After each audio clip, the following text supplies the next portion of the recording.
The repeated violations, though, McDonald's, it has to be noted here. This is nothing new for this chain. Unfortunately, in June last year, McDonald's franchise in Tennessee was fined over $3,000 for illegally assigning a 15-year-old worker to use a deep fryer. Well, I just brought that up. I mean, you could leave that up, please, Skip. You really can mess a child up for life. They can get burns for life, second degree burn, first degree, second degree, or third degree burns. This ain't nothing to play with. They considered a fryer considered a hazardous job task not permitted for minors. The child suffered a burn while doing so, ruining that child's life for life. Again, we can't play with this. Another Pennsylvania-based McDonald's franchisee, the owner of 13 locations in the Pittsburgh area, was fined in December for child labor violations covering 101 minor workers. The violations include allowing the children to work later than 9 p.m., more than 8 hours on school days, more than 18 hours during school weeks, and more than 3 hours a day and after 7 p.m. on school days.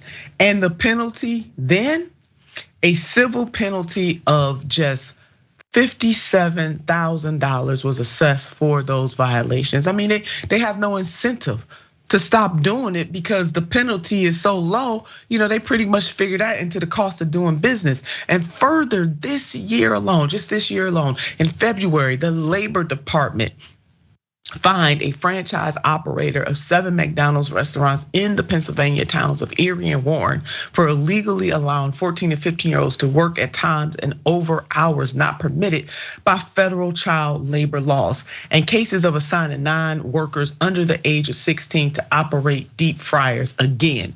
And we are talking about, sisters and brothers, family and friends, America. We're talking about a multi-billion-dollar company is being fined chump change, to say the very least, for violating child labor laws and exploiting children and putting them in harm's way. And yet they're still allowed, Big Waz, to keep their doors open. I think the only deterrent is to honestly come down hard on these guys with punitive fines, especially, again, people can get hurt. There are grown-ups who still don't deep fry stuff at their house. They're so afraid of handling hot grease, and the idea that you would get kids at a job where they're encouraged to work fast, they're encouraged to get these orders out.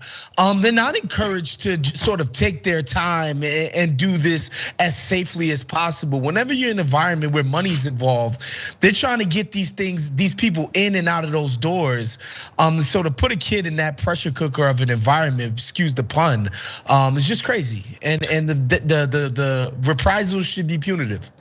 Definitely, Big Waz, and literally in the pressure cooker, literally. And fast food, hence the word fast food. I mean, I worked at fast food restaurants coming up. I did have a work permit, and these type of violations were definitely not tolerated. And then when I became of an age even older than needing that work permit, yes, a fast-paced environment, the grease, everything. I mean, I worked at Burger King at a point in time in my life. I worked at Rally's at a point in time. Fast food work is intense. It really is, because you got a timer on the drive-through.